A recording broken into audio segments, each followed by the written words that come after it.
Senhor Presidente, senhoras e senhores deputados, há duas evidências nesta matéria.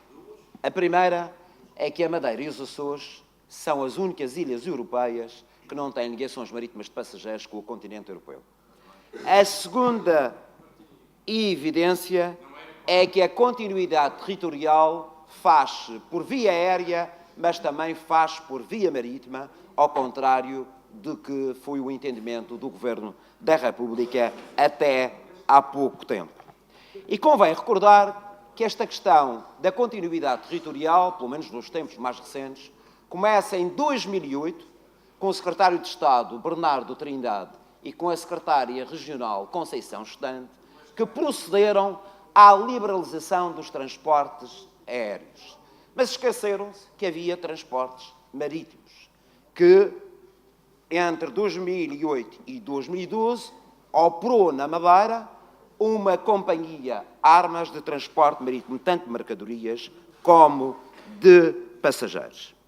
E foi em 2010 que o CDS, na Assembleia da República, apresentou uma alteração ao Decreto-Lei número 66 de 2008 para que o subsídio do transporte aéreo se aplicasse também ao transporte marítimo. E isto foi aprovado por unanimidade na Assembleia da República. Este diploma, que foi da minha autoria, dava 90 dias ao Governo da República para proceder à sua regulamentação. Passaram-se 8 anos e 9 meses e o diploma não está regulamentado. E assistimos a este caricato, que é: havia barco, não havia subsídio de mobilidade. Havia subsídio de mobilidade e não havia barco. E, portanto, Sr. Presidente e Srs. Deputados, obviamente que estas duas resoluções merecerão o nosso voto favorável, uma vez que entendemos que esta questão da mobilidade deve ser encarada de uma vez por todas pelo Estado como uma sua incumbência que está inscrita na Constituição. Mas também devemos lembrar que esta questão do ferry e das ligações marítimas deve ser objeto de negociações com a própria União Europeia.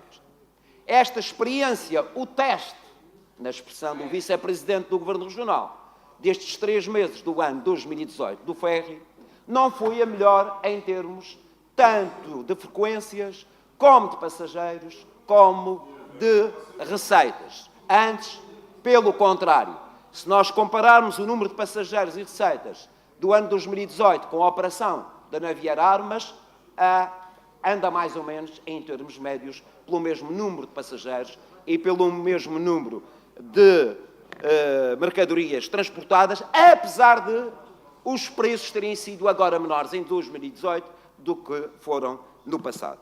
E, portanto, tenhamos a consciência de que precisamos de um ferry todo o ano, mas que ele vai dar prejuízo. E é preciso saber quem paga. Esta é a questão central, saber quem paga o ferry. Obviamente não vão ser os residentes na Madeira e no Porto Santo.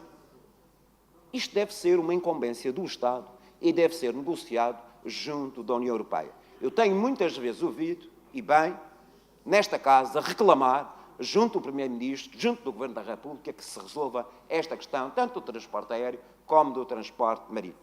Mas temos ouvido pouco discutir esta matéria no âmbito do Estatuto das Ultraperiferias, que está consagrado no artigo 349 do Tratado Europeu, que diz que a União Europeia também é responsável pela continuidade territorial. E é preciso não esquecer que são as ilhas ultraperiféricas que dão dimensão geoestratégica à União Europeia.